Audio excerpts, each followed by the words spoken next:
Tema on Eliise ja see ei pidanud nii minema. Aga see on Koidula gümnaasium. Oleme siin pidevas liikumises ja tahame uut moodi õppida. Aga istume korra maha ja vaatame lähemalt. Õpetajad muudavad tunnid põnevaks läbi katsete ja praktilise õppimise. Matemaatikatunnis kaasatakse meid läbi interaktiivsete tegevuste.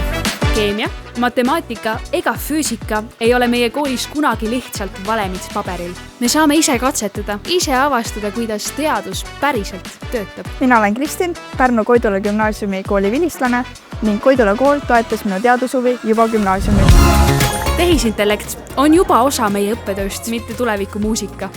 Korraldame kõiki linnakoole kaasavat innovaatilist ja põnevat huvitava teaduse võistlust.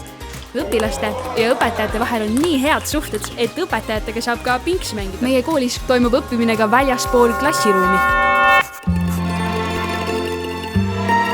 Meil on koostöine ja kogukonda kaasav koolikultuur, mis on kandunud põlvest põlve. Siin hoiame küll oma kultuuri ja traditsioone, kuid samal ajal anname noortele vabaduse olla nemad ise. Me loome ka uusi kogukonda kokku kutsuvaid traditsioone, nagu Pärnu esimene noorte öölaulupidu, mis toob ka vilistlased tagasi kooli. Jõulupall on juba 10. aastat üks aasta oodatumaid sündmusi. Rebaste elamuspäevad seovad meid ühiseks koolipereks.